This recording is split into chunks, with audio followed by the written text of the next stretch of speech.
Stock market investment क्या करना चाहिए और क्या नहीं करना चाहिए, ये बिल्कुल जानोगे। इस एक वीडियो से पूरा निष्कर्ष निकल जाएगा, पूरा का पूरा बिगनर फुली फ्रेंडली एकदम डिटेल से एकदम हिंदी भाषा में बताता हूँ। चलो,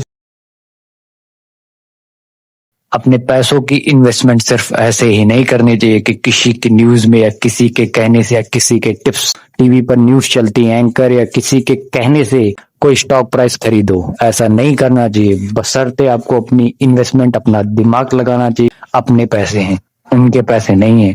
हो सकता है आजकल देख रहे हो आप बहुत ज्यादा मैनिपुलेटिव स्टॉक भी हो रहे हैं, स्टॉक का प्राइस मैनिपुलेट भी किया जाता है उनके मालिकों के द्वारा।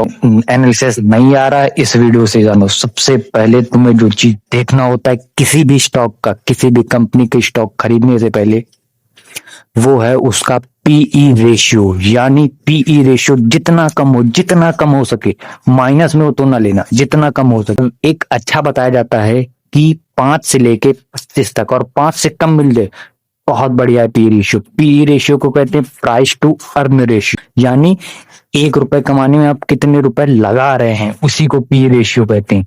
और दूसरा है पीबी रेशियो, ये भी जितना कम हो उतना अच्छा है। ये भी 5 से लेके 25 के बीच में होना चाहिए। जब आप अपना किसी ब्रोकर के अकाउंट, अपना डीमेट अकाउंट खोलेंगे तो आपको पी रेशियो, कंपनी का पीबी रेशियो 10 से लेके 25 नोट करते जाओ। 5 से लेके 25 कम से कम, जितना कम। इसे कहते हैं प्राइस टू बुक रेशियो। ये ROCE, इसे कहते हैं रिटर्न ऑन कैपिटल एम्प्लॉयड, यानी कैपिटल एम्प्लॉयड पे कितना रिटर्न मिल रहा है, वो होना चाहिए 18% से ऊपर, और जितना ज्यादा हो उतना बढ़िया।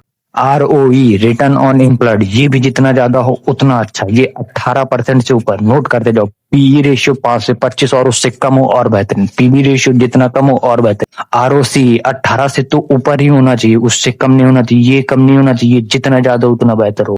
ROE, ये भी जितना ज्यादा हो उतना बेहतर होगा। करंट रेशियो, ये 1 से ज्यादा होना चाहिए। करंट रेशियो होता है current asset divide by current liabilities, मतलब कि कंपनी के पास एसेट कितने हैं उसके पास, यानी उसके पास अमाउंट कितना है, कितना पैसा उसके पास, और उसके खर्चे कितने, इसका जो हो ये 1 से ज्यादा होना चाहिए।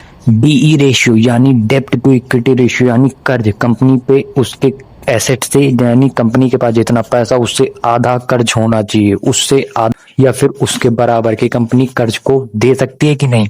उससे ज्यादा हो तो थोड़ा सा रिस्की होगा।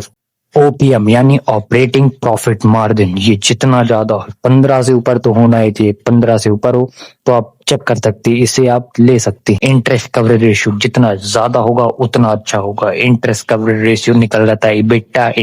ROI, रिटर्न ऑन इन्वेस्टमेंट, ये होता है पैट, प्रॉफिट आफ्टर टैक्स, यानी टैक्स के बाद जो प्रॉफिट है, टोटल एसेट इनटू 100। ICR निकालो, net profit before interest and tax, equal to जितना ज्यादा हो। सेल्स की देखो, सेल्स की ग्रोथ हो, कंपनी की बैलेंस शीट पढ़ना सीखो, कैश फ्लो कितना है ये सीखो, कितना उसके पास कर्जा है ये सीखो। बस ज्यादा नहीं डिफिकल्ट होता है। तुम एक चीज देखो, पी रेशियो कितना होता है, पीबी रेशियो, फिर देखो करंट रेशियो अच्छा है, फिर देखो OPM, ऑपरेटिंग प्रॉफिट मार्जिन। तुम नीचे आओगे, चेक करो कि फॉरेन इंस्टीट्यूट, एक और इनसाइड वर्क का डिटेल बताता कि FII और DII में जितने भी ज्यादा होल्डिंग्स होगी वो उतना अच्छा होगा। FII DII होल्डिंग्स अच्छी होगी तो अच्छा होगा। और देखो एक अच्छी बात बता, और ये भी देखते जाओ कि प्रमोटर अपनी कंपनी के शेयर बेच तो नहीं रहा लगातार, कि वो अपनी कंपनी के शेयर लगातार बेच रहा हो। ये थोड़ा सा लो रिस्की पॉइंट हो सकता है, क्योंकि प्रमोटर को ही अपनी कंपनी पर विश्वास नहीं तो तुम कैसे कर